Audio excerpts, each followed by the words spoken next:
Welcome to the Believe You Are a Good Mom podcast with Emily Wardrop. I'm your host, Emily Wardrop from Drop the Word Life Coaching, where we help moms of littles drop the power struggle war to create more peace in their parenting. Thanks for joining me today. Let's get started.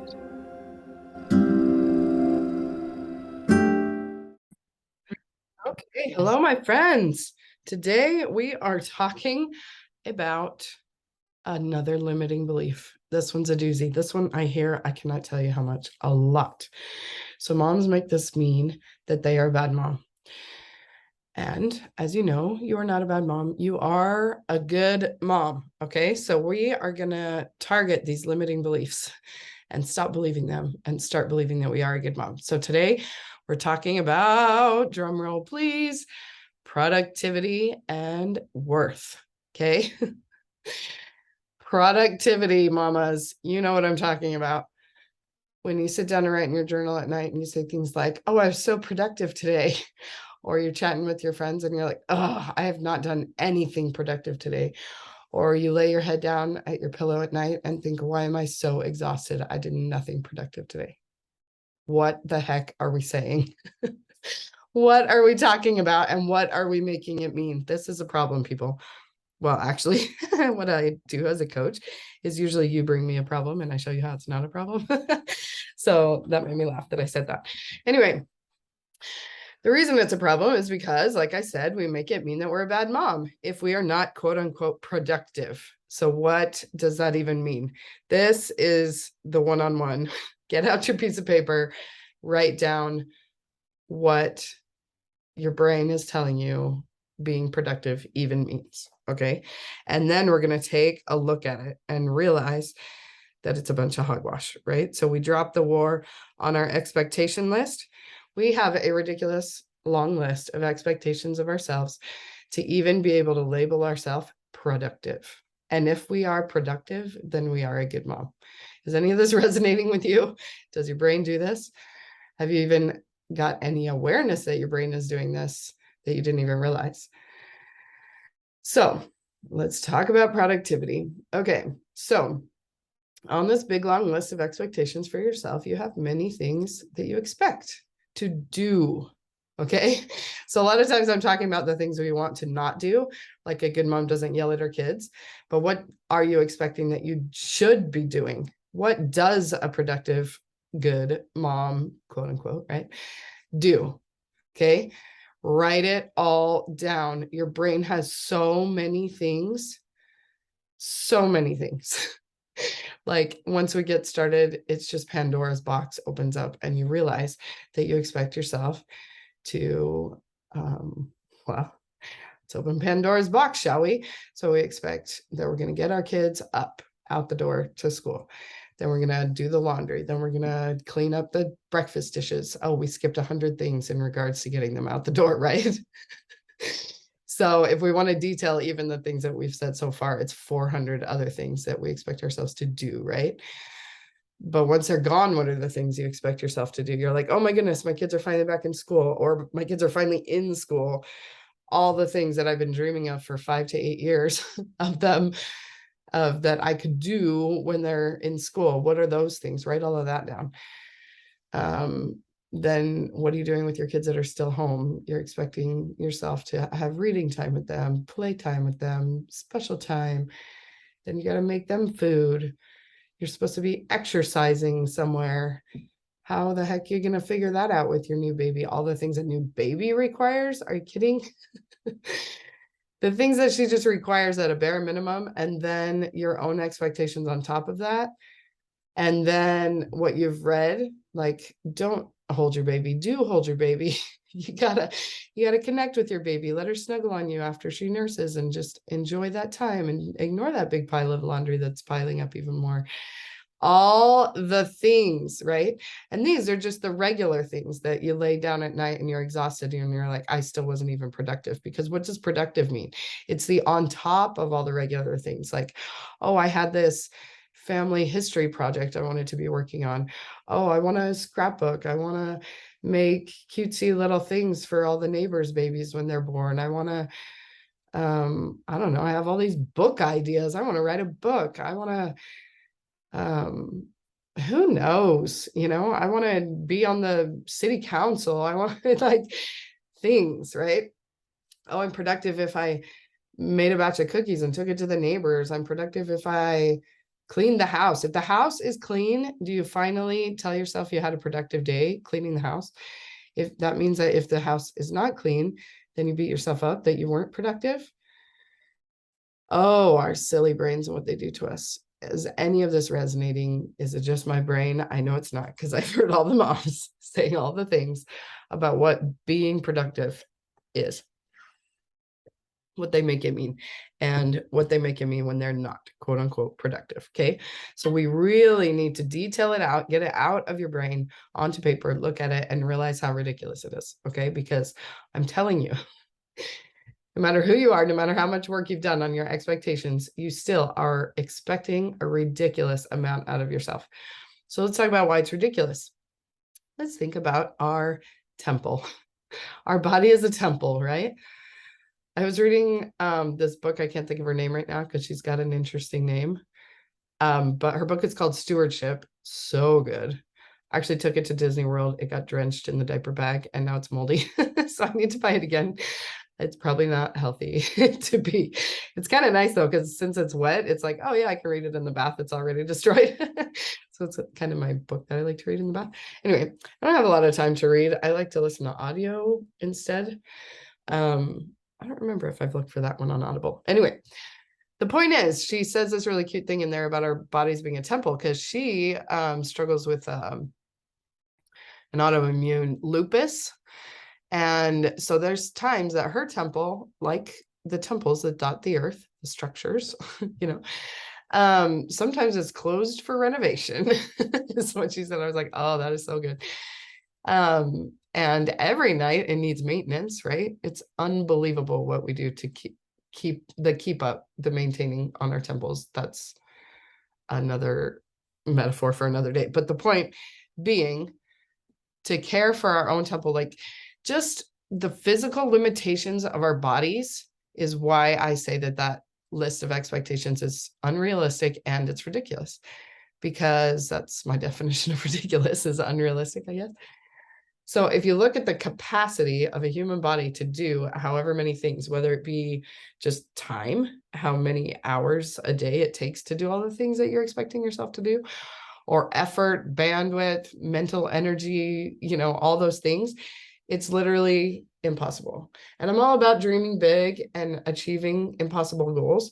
But the way to do that is to have realistic goals that you achieve, so that you know how you feel when you achieve it, then you feel it first, and then you can live into it.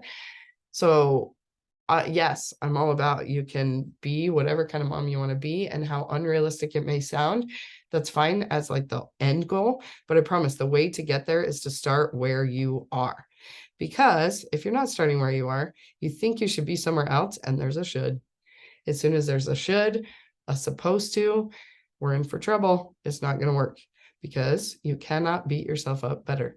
So if you think you should do this big long list of things that you're not doing, then there's some level of, quote unquote, beating yourself up. There's some shame, there's some self-doubt, all the way to self-loathing, the whole spectrum. So there's room for the negative emotions that are not going to help you get there. So the first thing we need to do is get realistic about our expectations of what productive even means. Now, the reason why all this is so important is because we tie our productivity to our worth. Stop it. That is one more we have got to drop. Your productivity means absolutely nothing about your worth. I just realized I never checked my mic. It's not even plugged in. Good times. Okay. What's the point of having this fancy podcast mic? I'm not even using it. Okay. Anyway, your productivity has nothing to do with your worth. Okay. Your worth is set. You are a child of God. You are a daughter of God. You are 100% worthy, 100% valuable. You just are, because that's who you are. You always have been. Long before this earth life, you just are. Okay. That's why I say you are a good mom. because you are a good person, because you are a person. That's who we all are. And we just need to remember, okay? So when you know what your worth is, then it doesn't matter what your productivity is. Yes, we want to be productive because we want to produce things, because being a creator is part of who we are, because we want to have a clean house, because we want to have clean clothes to put our kids in, because we want to do those things. We just do it because we want to. And then when you want to, that's a heck of a lot more motivating than I have to, or I'm supposed to, or I should. And we want to because it's who we are. But it doesn't define us one way or the other, whether we're doing it or not. Does any of this make sense? So if you know that you are 100% worthy, your worth is set, you don't have to prove anything with your actions. Do you see how your brain is kind of making that link? That if I have to have a productive day to believe that I'm a good person, to believe that I'm a good mom, to believe that of my worth, that's what we're making it mean. We've got to realize that we're making it mean that unconsciously, and then consciously drop it. Okay, let's drop that war with the connection between productivity and worth, because it's a lie. And it's a lie that Satan wants you to believe to keep you stuck in self-loathing and beating yourself up. And because all of those things make you even less productive. And mostly because it makes you forget who you are. Because when you know who you are and you live into who you are, imagine what you will do. Because it's who you are. Not because it's what you're supposed to do. And I have to prove something to myself, and prove something to my husband, and prove something to my neighbors, prove something to my kids. When you know that you're a good mom, it doesn't matter about what you're doing, because you just are. It's who you are. And when you believe who you are, then you do it from that energy. It's so much better. It's amazing. Okay. So that is my message. That is what every single one of these podcasts is trying to explain, and in a different way. I have a big long list of podcast ideas, which is why I come on here anytime to do it. Because I'm like, I can't wait till next week. I got to say this now. And some of them stay on the list for some time when maybe I won't have an idea. But your productivity is not connected to your worth. I had to tell you that today. I just couldn't keep it on the list because I just hear it way too much. Way too much. So what else in that realm was I thinking? I'm off on a tangent in my brain, so now I can't think. Let me just tell you what I'm thinking about. So here's the thing. The number one resistance thought I get to this idea that you're a good mom, it doesn't matter what you do. It's like, whoa, wait. That means that I'm just going to do all sorts of terrible stuff. And I'm rationalizing. That word is so weird. Justifying, rationalizing. That's what we're afraid of. I'm like, no, that's what we're looking for. The whole point is to rationalize. What does that even mean? Rational thought, right? It means that we're thinking about it. Yes, we do want to rationalize. We want to think and not just believe all the things that our brain is giving us that we're just conditioned to believe from subconscious thoughts. We do want to rationalize. We want to think about it. Okay, so here's an example that I was off tangenting in my brain about. So I sit on the very back row of sacrament meeting at church because I don't want to have to think about all this stuff consciously. I want to think about what the speaker is talking about. I want to feel the spirit. I want to renew my covenants. I want to think about Jesus. I don't want to think about whether I'm a good mom or not. And I just can do that better on the back row. I've, changed the circumstance to make it easier on my brain.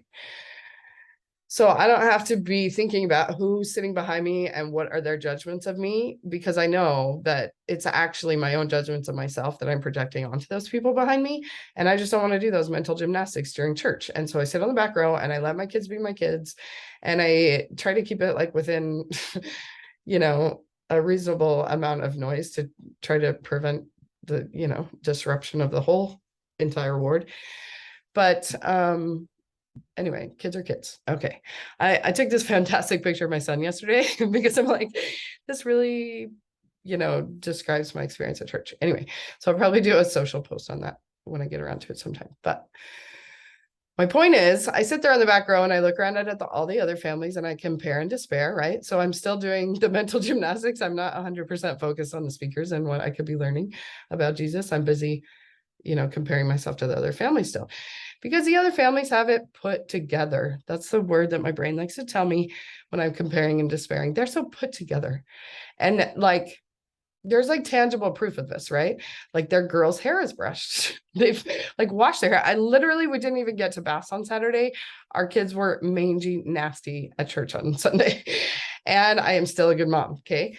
And so this is an example of, I think, what people are worried about when I teach this principle. If I say, and I'm still a good mom, that my kid's hair is a mess, then I'm just going to let myself off the hook, and their hair is going to like really be a mess. Next week, I'm not even going to wash it ever. And then we'll go on 2 weeks, and then we'll go on 5 weeks. And then like, there'll be like literally rats in their hair, rat nest. Like that is what we think. But the opposite is true. That happens when I beat myself up.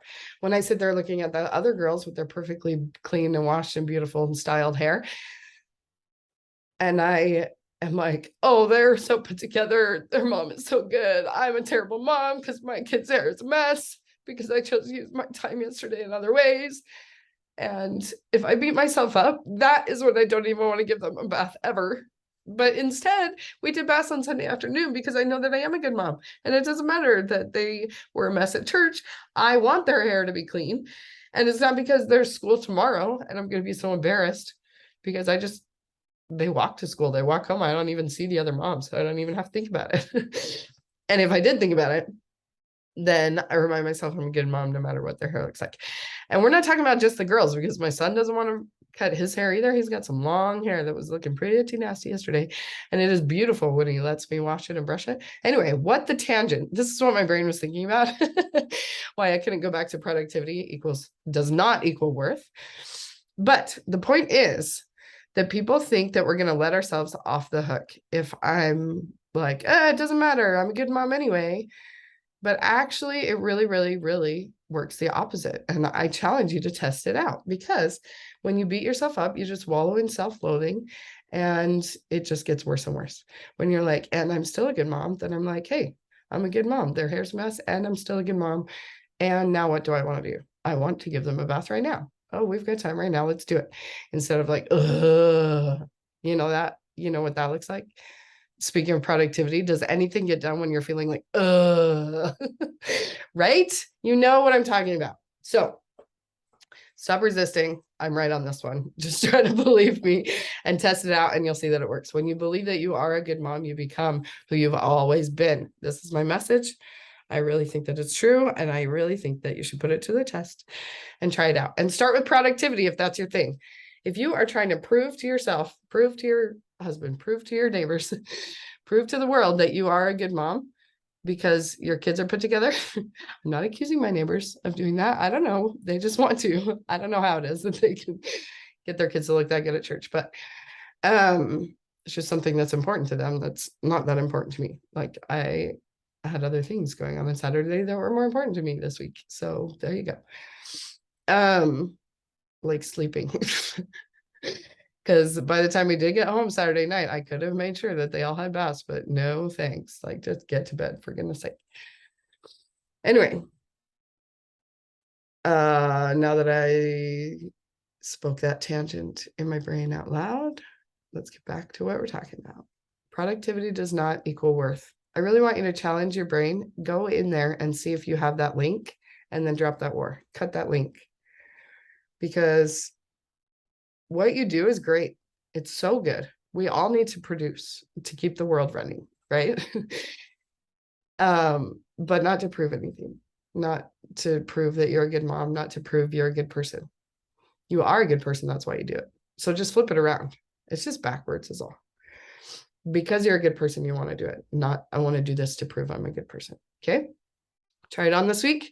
Let me know how it goes. Let me know if you need help. Let me help you plug your specific circumstances in. That's what we do in our free Zoom chat. So go to dropthewarlifecoach.com/appointments. Sign up to chat with me so that I'm not just chatting with myself here in Zoom. I really like chatting with someone else. Let's see, what else are we offering this week? So many offers. I have a free masterclass that explains all of this a little more succinctly.